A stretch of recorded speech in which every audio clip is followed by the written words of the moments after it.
Hello students, स्वागत है आप सबका और एक नए वीडियो में जहां पे हम लोग पढ़ रहे थे स्टैंडर्ड 8 का chapter number 1 crop production and management और ये पार्ट 5 है। ये पार्ट 5 है। तो बच्चों, soon after the adding of fertilizer and manure and fertilizer add करने के बाद प्लांट को क्या चाहिए बच्चों? वाटर चाहिए। जैसे कि हमें जिंदा रहने के लिए पानी का जरूरत होता है, वही सेम तरीके से बच्चों जो प्लांट ग्रो करता है, प्लांट को भी क्या चाहिए बच्चों? वाटर चाहिए। तो अभी हमारा काम क्या है कि प्लांट या फिर जो क्रॉप हम उगा रहे हैं उसको एक पर्टिकुलर इंटरवल पे पानी मिलना चाहिए, और उसी प्रोसेस को बच्चों क्या कहा जाता है पता है? उसी प्रोसेस को ही इरिगेशन कहा जाता है। तो हम लोग इरिगेशन में क्या लिख सकते हैं बच्चों? तो the supply of water, sorry यहाँ पे कुछ मिस्टेक्स है, ये ऑफ है। The supply of water to the crop at different interval is known as irrigation. क्योंकि हम यहाँ पे डिफरेंट इंटरवल क्यों बोला गया बच्चों? क्योंकि हम लोग को जानते हैं कि हर एक डिफरेंट वेराइटीज ऑफ क्रॉप के लिए डिफरेंट अमाउंट ऑफ वाटर चाहिए। जैसे कि रबी क्रॉप के लिए वाटर का रिक्वायरमेंट कुछ अलग रहता है, खरीफ क्रॉप के लिए वाटर का रिक्वायरमेंट कुछ अलग रहता है। तो depending upon the types of crop, depending upon the season, depending upon the soil, हमें क्या करना चाहिए? अलग अलग तरह से हमें वहां पे इरिगेशन करना चाहिए। तो इसीलिए यहां पे बोला गया है कि different types of crop require different amount and frequency of irrigation. अगर सैंडी सॉइल है तो वहां पे क्या करें? ज्यादा से ज्यादा पानी का जरूरत पड़ेगा। अगर क्लेई सॉइल है तो वाटर रिटेंशन उसका कैपेसिटी जो है वो ज्यादा से ज्यादा रहेगा, तो उसको लिए कम से कम इरिगेशन चाहिए। तो वही होता है। तो इरिगेशन क्या होता है बच्चों? The supplying of water at different interval is known as, या फिर सिंपली हम लोग पौधे को या फिर जो क्रॉप को जो है वो पानी देते हैं, इसी को ही क्या कहा जाता है? इरिगेशन कहा जाता है। और ये हर एक क्रॉप के लिए अलग अलग होता है। तो ये जो वाटर का जो रिक्वायरमेंट होता है बच्चों, ये कहां से आता है? या फिर सबसे पहले हम बात करते हैं कि इंपोर्टेंस ऑफ इरिगेशन। इरिगेशन का एक इंपोर्टेंस क्या हो सकता है? ये सबको ही आप लोग जानते हो कि एक प्लांट का पार्ट्स का अगर बात किया जाए तो उसके बॉडी पार्ट्स में 90% ऑफ वाटर रहता है। अगर इसको वाटर नहीं मिलेगा तो हमारे क्रॉप जो है वो प्रॉपरली ग्रोथ नहीं कर पाएंगे, वो प्रॉपरली इनका जो है वो ग्रोथ नहीं हो पाएगा, इनका जो सीड्स जो है वो जर्मिनेशन नहीं होगा। हो गया। तो हम लोग क्या लिख सकते हैं? Plants content nearly 90% of water, 90% of water रहता है। Water is essential for germination of seeds, seeds को बढ़ाने के लिए या फिर सीड से प्लांट बनाने के लिए। उसके बाद एसेंशियल फॉर प्रॉपर ग्रोथ के लिए, एंड एज वेल एज उसमें फ्लावर या फिर फ्रूट्स या फिर सीड्स आने के लिए वाटर का रिक्वायरमेंट रहता है। तो ये इतना सारा वाटर का रिक्वायरमेंट वो कैसे फुलफिल हो सकता है बच्चों? तो आपके दिमाग में क्या आता है सोर्स ऑफ इरिगेशन? बारिश। हाँ बच्चों, बारिश है, लेकिन बारिश जो होता है इसका टाइम पीरियड हो सकता है या फिर एक सीजन जो होता है ये सर्टेन नहीं है। हो सकता है इस साल ज्यादा से ज्यादा बारिश हुआ है, नेक्स्ट साल आपका कम से कम बारिश हो सकता है कि नहीं बच्चों? तो हमें क्या होता है?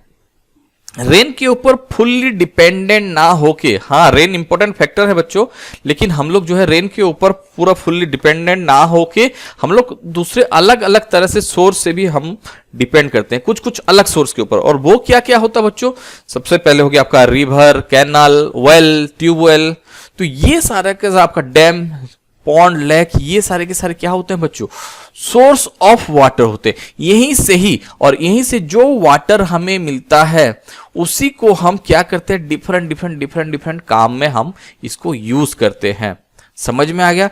तो सोर्स ऑफ इरिगेशन या फिर इरिगेशन के लिए या फिर हमारे क्रॉप को पानी देने के लिए पानी कहां से आता है? ये सारे सोर्स से आता है। Rain, river, canal, well, tubewell, dam, pond, lake, इन सारी या फिर वेरियस सोर्स से ही हमारे पास पानी मिलता है। और उसी पानी को हम कैसे लेते हैं?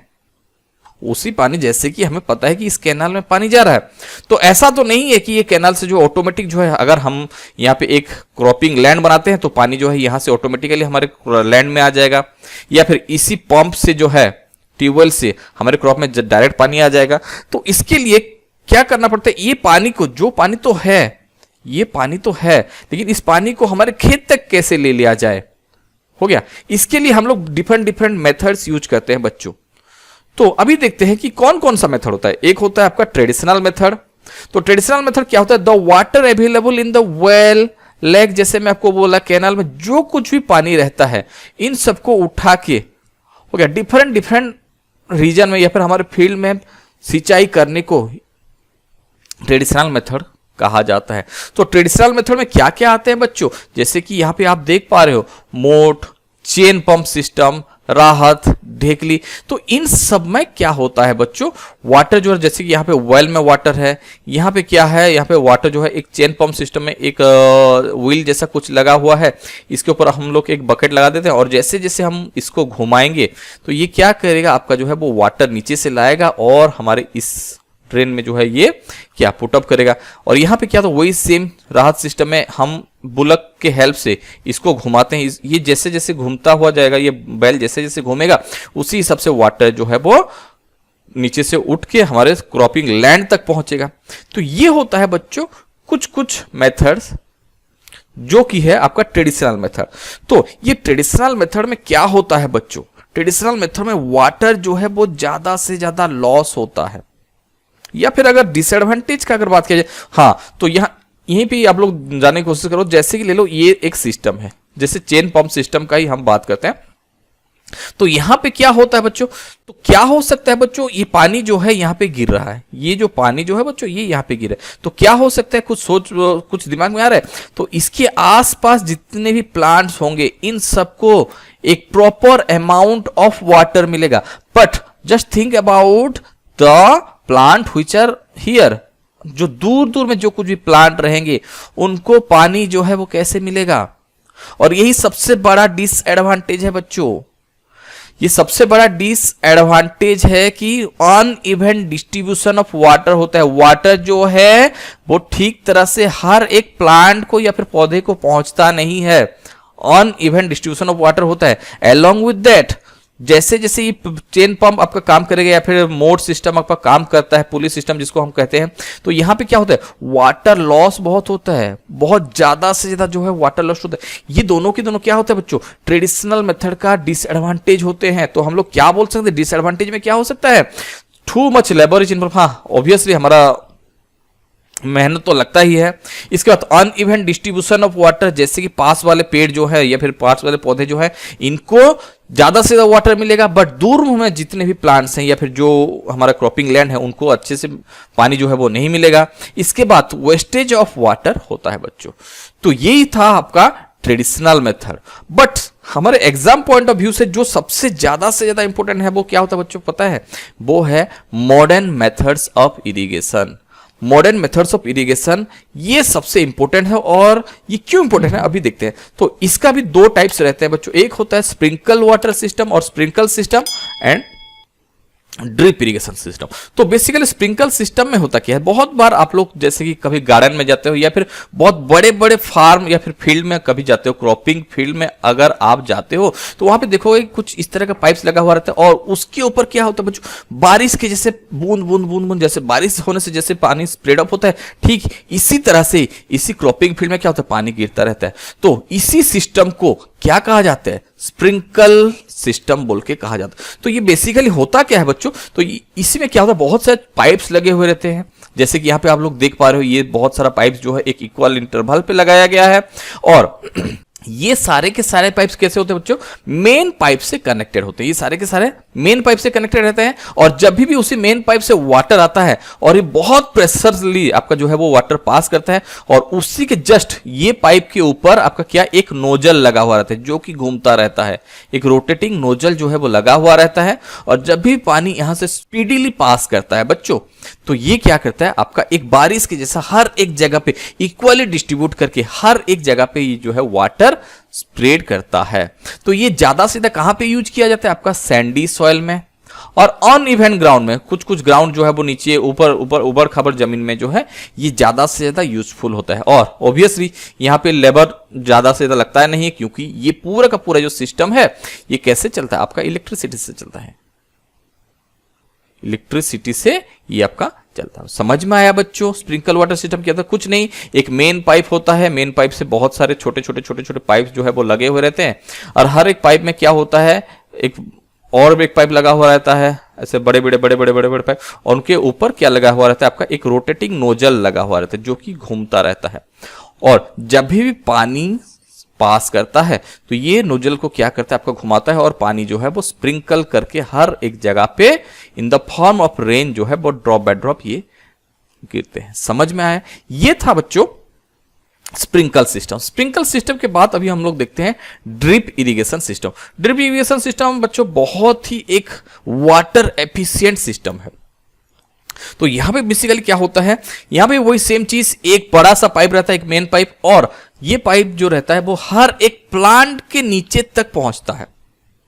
समझ में? तो इसको हम लोग क्या बोल सकते हैं, the water is provided drop by drop at the position of the root. तो जहां जहां पे प्लांट, ये एक बड़ा सा पाइप जो है वो हर एक प्लांट के पास से गुजरता है, और ठीक उसी प्लांट के नीचे जहां पे उसका रूट होता है, यहां पे छोटा छोटा होल्स बना हुआ रहता है बच्चों, जहां से ये वाटर ड्रॉप बाय ड्रॉप गिरता है। समझ में आया बच्चों? और यहां पे क्या होता है, ये एंश्योर करता है कि वाटर लॉस जो होता है ये पूरा का पूरा प्रिवेंट करता है। हो गया। और जिस एरिया में वाटर इनसफिशिएंट होता है, इसी एरिया में इसी तरह का या फिर ड्रिप सिस्टम को ज्यादा से ज्यादा यूज करवाया जाता है, क्योंकि वहां पे वाटर लॉस जो होता है वो बहुत ही कम होता है बच्चों। समझ में आया? तो बच्चों ये था हमारा कुछ मेथड्स ऑफ इरिगेशन। इरिगेशन क्या होता है, पानी देना या फिर supply of water in equal interval, and इसका एक ट्रेडिशनल मेथड होता है और एक मॉडर्न मेथड होता है। ट्रेडिशनल मेथड में क्या किया आगे बच्चों, राहत, ढेकली, मोट, और मॉडर्न मेथड में क्या आगे बच्चों, स्प्रिंकल और ड्रिप इरिगेशन सिस्टम। समझ में आया? तो ये था बच्चों इरिगेशन। इसके बाद हम थोड़ा सा आगे बढ़ते हैं। अभी बच्चों हम लोगों का जो क्रॉप जो है उनको पानी मिल गया, फर्टिलाइजर मिल गया। समझ में आ रहा है? फर्टिलाइजर मिल गया, उसके बाद ये प्लांट जो है अभी ठीक तरह से ग्रो कर रहे हैं। ग्रो करते साथ ही अभी हमारे क्रॉप के ऊपर किसका एक एनिमी या फिर एनिमी अटैक करते हैं, या फिर दुश्मनों का नजर जो रहता है वो हमारे क्रॉप के ऊपर है। तो यहां पे क्या, उसी दुश्मनों को अभी हमें हटाना पड़ेगा, और उनको क्या कहा जाता है, रिमूवल ऑफ वीड्स। तो अभी सबसे पहले देखते हैं कि ये वीड्स है क्या, व्हाट इज वीड्स। तो वीड्स आर दोज और weeds are the unwanted plant which grow along with the crop. को क्या होता है बच्चों, वीड्स अनवांटेड प्लांट होते हैं, जो प्लांट हमें जरूरत नहीं रहता और वो हमारे क्रॉप के साथ ही ग्रो करते हैं, उन्हीं को ही हम क्या बोल के, वीड बोल के कहते हैं। समझ में आया? और ये हमारे क्रॉप के साथ बोलो कंपीट करते हैं, किसके लिए, सनलाइट के लिए, एयर के लिए, वाटर के लिए, न्यूट्रिएंट्स के लिए, या फिर मैं आपको बोलना चाहूं तो ये हमारा प्लांट जो कुछ भी न्यूट्रिएंट्स लेता है, तो ये सारा का सारा न्यूट्रिएंट्स क्या करते हैं, प्लांट से जो है वो चुरा लेते हैं, और ये लोग खुद से ग्रो होने लगते हैं। अगर बात भी किया जाए तो ये एग्जैक्टली जो है हमारे क्रॉप के जैसा भी दिखते हैं, ये हमारे क्रॉप के जैसा भी दिखते हैं। तो इसी को ही क्या कहा जाता है बच्चों, वीड्स बोल के कहा जाता है। अगर हमारा क्रॉप का सारा खाना अगर ये लोग खा लेंगे, सारा का सारा न्यूट्रिएंट्स अगर ये लोग ले लेंगे, तो हमारा क्रॉप जो है अल्टीमेटली वो ठीक तरह से ग्रो अप नहीं कर पाएगा। तो प्लांट को या फिर प्लांट का जो ग्रोथ जो है वो हैम्पर हो सकता है। तो हमारे क्रॉप को अच्छे तरह से ग्रो अप करवाने के लिए या फिर एक गुड हार्वेस्ट के लिए हमें जरूरी क्या है, इन सारे के सारे वीड्स को निकालना बहुत जरूरी है। और जिस प्रोसेस से सारे के सारे वीड्स को निकाला जाता है, इसको क्या कहा जाता है बच्चों, वीडिंग बोल के कहा जाता है। The process of removing the weeds are generally known as the weeding. तो इनको कैसे निकाला जा सकता है, सबसे पहले हम लोग अपने हाथ से निकाल सकते हैं। अगर हमें दिख गया तो ये वो प्लांट नहीं है, ये एक वीड है, तो हम लोग हाथ से निकाल सकते हैं, जिसको हम लोग ऑफ रूटिंग भी बोल के कहते हैं, ऑफ रूटिंग बोल के कहते हैं। देन उसके बाद हम खुरपी का भी इस्तेमाल करते, जाके आपका जो है ये भी आपका एक तरह का ऑफ रूटिंग मेथड होता है। और सबसे सिंपल तरीका है बाय स्प्रेइंग ए केमिकल्स कॉल्ड वीडिसाइड। वीडिसाइड्स का भी स्प्रे करने के बाद हम सारे के सारे वीड्स को जो है वो कंट्रोल कर सकते हैं। बट कुछ सावधानी यहाँ पे भी रहता है, आप लोग प्रॉपरली पूरा मास्क पहन के रहना चाहिए, और या फिर बोल सकते हैं पूरा सारा का सारा बॉडी का पार्ट जो है वो ढक के रहना चाहिए। आप लोग बहुत बार देखे होंगे बच्चों, जैसे अगर खेत में कोई भी अगर काम करता है तो उसका पूरा मास्क पहन के, या फिर आपका एनसीईआरटी बुक में भी आप लोग देख लेना कि जो वीडिंग या फिर वीडिसाइड जो स्प्रे कर रहा है, उसका जो है नाक, हाथ, पैर सब कुछ ढका हुआ है, कुछ ऐसी तरह का इमेज दिया गया है। तो ये था बच्चों वीड्स। तो अभी जो है हमारे क्रॉप को डिस्टर्ब करने वाला, हाँ बच्चों मैं यहाँ पे कुछ मेंशन करना चाहता हूं, सिर्फ अनवांटेड प्लांट नहीं होता। अनवांटेड प्लांट तो एक ही सोर्स होते हैं जो कि हमारे क्रॉपिंग सिस्टम या फिर आपको हमारे क्रॉप को हार्म पहुंचा सकते हैं। उसके साथ कुछ कुछ बर्ड्स भी रहते हैं या कुछ एनिमल्स भी रहते हैं जो कि हमारे फसल को या फिर हमारे क्रॉप को जो है वो खराब कर सकते हैं। अलोंग विद दैट प्लांट को बीच बीच में क्या होता है, एक तरह का आपका फंगल या फिर बैक्टीरियल डिजीज होता है बच्चों, तो उसी डिजीज से भी हमें इनको प्रोटेक्ट करना चाहिए। ये वाला बात थोड़ा सा आप लोग याद रखे रहना। तो ये आता है, वीड तो होता है अनवांटेड प्लांट, ये तो आते ही आते हैं, बट अलोंग विद दैट कभी कभी हमारे फसल को जो है वो चिड़िया जानवर कुछ खा जाते हैं, हो गया, या फिर कुछ कुछ बीमारी लग जाती है हमारे खेतों में, हो गया। तो इन सब के ये भी आपका जो है कुछ कुछ प्रॉब्लम है, तो ये भी सब हमें ध्यान रखना पड़ेगा थोड़ा बहुत। तो अभी जो है हमारे क्रॉप को वाटर मिल गया, उसके साथ कंपटीशन करने वाले वीड्स भी नहीं रहे, तो अभी हम क्या करते हैं बच्चों, हमारे फसल को जो है, तो अभी हम लोग क्या करते हैं बच्चों, हमारे जो क्रॉपिंग सिस्टम जो है इसको ग्रो करने देते हैं। और हम लोग मिलते हैं नेक्स्ट वीडियो पे हम देखेंगे कि हमारे क्रॉप कितने बड़े हो गए और बड़े होने के बाद उस क्रॉप के साथ क्या किया जाए। तो बच्चों मिलते हैं नेक्स्ट वीडियो में, तब तक के लिए बाय बाय।